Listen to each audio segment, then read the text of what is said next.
So in a previous video I made, I talked about how a relationship with God can change your desires, and I didn't really go into like too much detail on how and like the science behind that. Really, there's not much science. It's, you get what I'm trying to say. But today I wanted to really touch on what that looks like, how those desires can change, and really just like truly understand what desires are. Now, desires are a human thing. You're gonna have desires, and it just so happens that some of them are positive, some of them are negative, some of them bring you closer to God, some of them bring you farther from God, some of them help you, some of them harm you, right? Today, we're gonna touch on the desires that bring you away from God, those negative desires, the desires that are really harmful for you, such as like lust, such as like addictions, so maybe alcohol or drugs, just anything that's like, that you pursue that brings you into a cycle of sin. Sometimes we desire things that aren't honorable, that aren't righteous, that aren't pure, and they bring us farther from God. Sometimes the positive desires that we have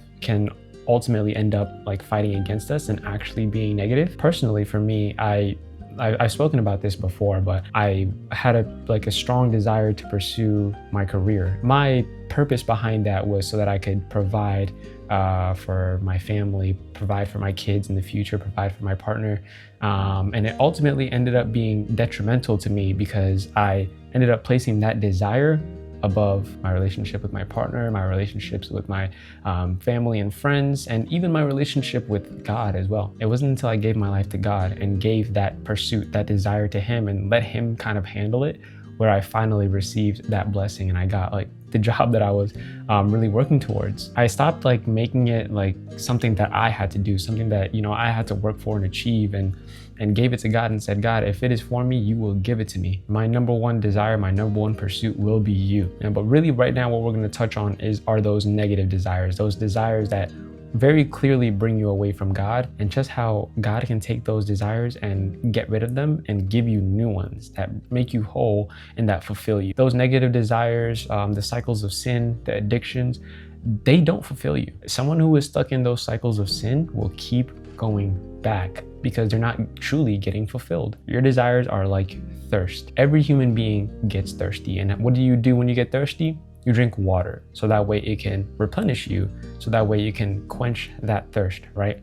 But imagine if you're stuck out in the middle of the ocean and all you have around you is salt water, right? After some time passes by, maybe some days, you're gonna be thirsty, and people will drink that like salt water, because they need that water. So they'll drink that water, and if you know what happens to the body when you drink salt water, you become even more dehydrated. And it happens, you just kind of keep going and drinking that salt water, and your desires, your negative ones, are just like that, right? The negative cycles of sin that you're stuck in, you keep going back to it, right? Because it's not fulfilling you. You think that it is, but it truly isn't, and that's why you can't break free from it. And you see a lot of YouTube videos that like talk about how to break free from lust and how to like break free from addiction, and they try to tell you like you need to become disciplined, you need to like turn off your phone, you need to delete all these apps so that way you can break free from it. And that's really an illusion, because trying to break free using those methods is like trying to take yourself out of being stranded in the ocean and just stranding yourself in the desert where there is no water, right? You're just taking yourself out of like where you were consuming, right? Where you were falling into those cycles of sin, and just placing yourself in a place where you can't reach them. And that might seem like a pretty good solution, but it does not solve the root issue.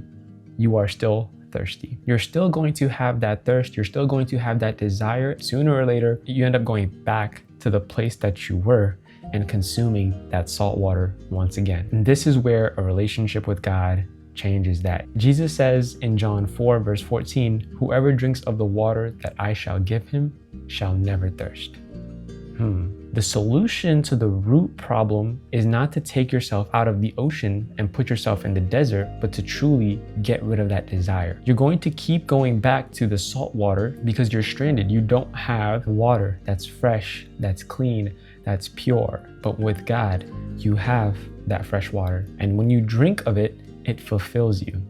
And no longer do you want the salt water. Why? Because you've drank the fresh water that does not dehydrate you.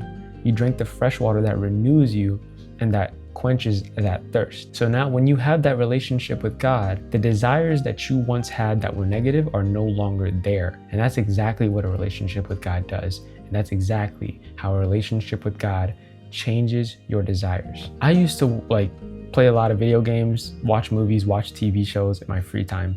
Ever since I gave my life to God, I really haven't. It feels like I just no longer have that urge, no longer have that, I guess, motivation to do so.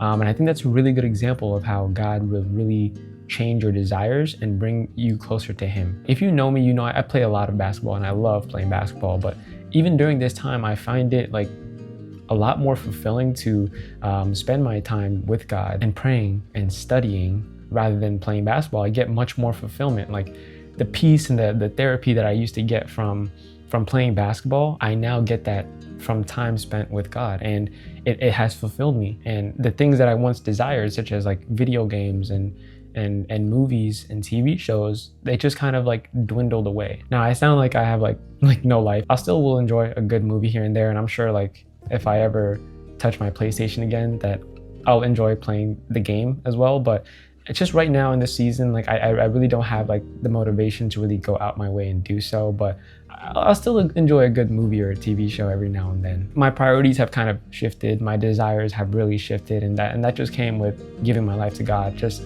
allowing Him to take control. It's a whole less of me, just more of Him, and it's really been very fulfilling. I still play basketball, I still like enjoy doing that, but nowadays like I find it a lot easier to just prioritize God and prioritize Him, and my desire for Him has just grown, and the negative desires that I once had just are completely gone, and every desire that I do have falls under the umbrella of my desire for God. Never will any of those desires take precedence over my desire for God. I trust Him with everything. I trust that whatever like I desire in my life, whatever it is that I love, whatever it is that I would like to pursue, I give it to Him. I try not to allow myself to get worried, to get anxious. There's gonna be times where I do have really strong desires, but He has shown me that I can trust Him. He has shown me that I can give Him my desires. I can give Him my anxieties, my worries, and He'll make sure that I'm okay. God has plans for you to prosper. Whatever it is that you may be struggling with, whatever cycle of sin that you may be stuck in, sometimes the solution isn't going to be discipline. Sometimes the solution isn't going to be trying to brute force your way out of it. Sometimes the solution is a walk with God. I challenge you to reach out to Him. He will meet you right where you are. Whether you're in the middle of the desert, whether you're stranded out at sea, drinking the salt water, He will come and wrap His arms around you, give you water that will renew you, that will heal you, and that will fulfill all of your desires.